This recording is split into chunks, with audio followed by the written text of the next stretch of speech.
So I think instead of like a regular introductory video like most people would probably suggest doing, this is gonna be a little vlog about my past 2 weeks of just utter hell in my life. Which, compared to other people's utter hell, probably minimal actual hell, but for me it was just absolutely terrible. Like, I didn't understand. It was just one thing after another, and I was like, please world, please just stop. It's not necessary to just keep doing this. I surrender in whatever it is that I'm doing wrong, that the sequence of events just has to occur. So this all started about 2 weeks ago, and you can't really see it because my hands are actually starting to heal now without the help of a dermatologist like the hospital suggested. But my hands, they were in a lot of pain, and they were swollen, and there were blisters everywhere. And every time I like even in the spots that just didn't have blisters, anything I touched was just an instant pain to the point where I actually had to call off work to go to the hospital and be like, yes, hi, hello again. And they were like, oh my god, you're the girl that taught us about fish handler's disease. Which, if you don't know what fish handler's disease is, consider yourself lucky. It's not really like life-threatening or dangerous. It's just really annoying. Your hands, they get like super big, and they turn red, and they swell, and it's just really annoying. And apparently it happened to me because I'm allergic to some bacteria that was growing on a fish that I picked up and stabbed myself with. So that was fun. So this started happening, and then I ended up with a box cutter in my hand, which you can't really see. That's healed up nicely. I was cutting open a sweet potato while at work, and I went like that, and then I looked down and saw the blade inside my hand, and stopped for a second and was like, I don't think that's supposed to be there. And so I pulled it out. And I looked down and blood was coming out. And I was like, I am not positive that that's supposed to be happening. So I got a band-aid on. My mom was like, you might want to get a tetanus shot. You haven't had one since you were like 16. It was like, yeah, probably. And then I decided not so much. Might not have been the best decision, but I don't have tetanus. So that's good, and I don't have like lockjaw. Or I don't know if that's what tetanus is. Is tetanus lockjaw? Let me know, because I spend too much time on Google and it never lets me know about lockjaw or tetanus. It just kind of tells me that I have cancer always and that I'm dying of some unknown disease that I definitely don't have, but I freak myself out over. And then like 3 days later I'm good again and everything's under control. So that happened. And then my internet went down, and I go to school online, so having my internet down was really bad because I couldn't access any of my schoolwork. I just couldn't access anything at all, and now I'm like a little bit behind. I'm trying to get caught back up because I only have 4 weeks of these classes left. So if I can get caught back up by this Sunday, everything's under control in my world. My teachers are all being very cooperative about it. They understand that life just kind of happens. And so my internet got back up and everything was looking up. And then 2 days ago, is that when Monday was? I think so, yeah. On Monday, I went back to work. And I was there for 2 hours. And I went on my 15.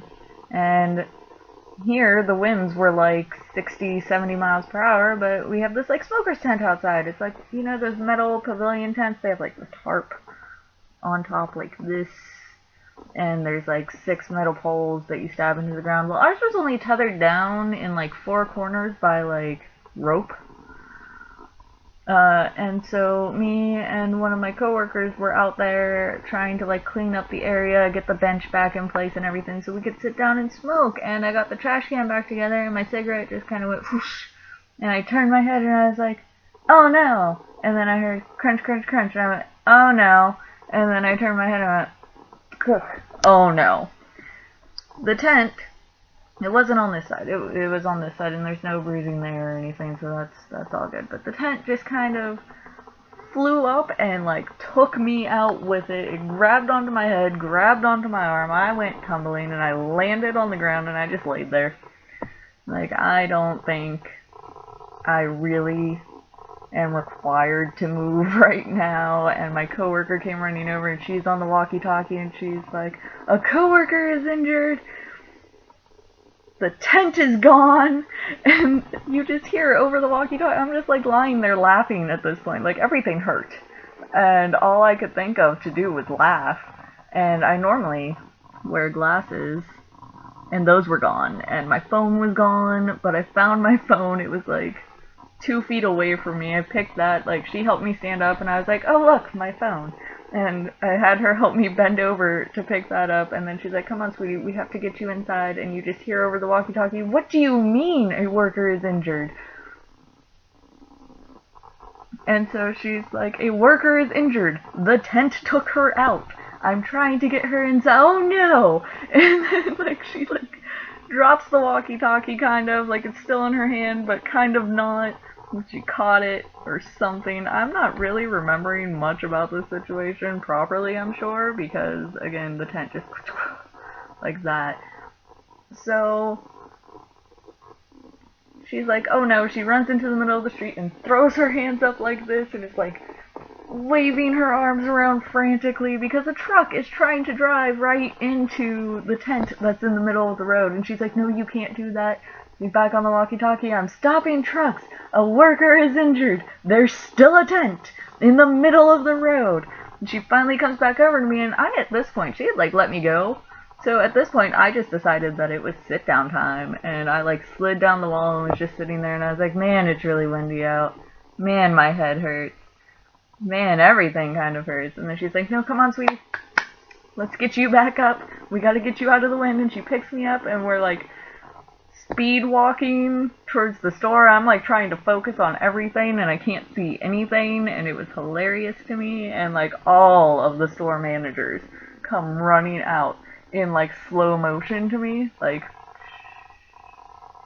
that. And like she's explaining that my nose hurts, and I was like, it's really more of like this region more so than my nose. And then I tried to push my glasses up, and I was like, oh, those aren't there anymore. And they're like, what's not there anymore, sweetie? What's not there? And I was like, my glasses are gone. And so they spent a good half hour searching for those and just never found them. My glasses became one with the trees, and they asked me if I wanted to go to the hospital, and like in hindsight, I probably should have said yes, because I couldn't focus on anything. I was really nauseous, and like just everything was bad. But I looked at them and I was like, well, I mean, I've been sick for like 4 days, so maybe the nauseousness is that. And I was like, I wasn't really shaking, but I was like stuttering a lot, like.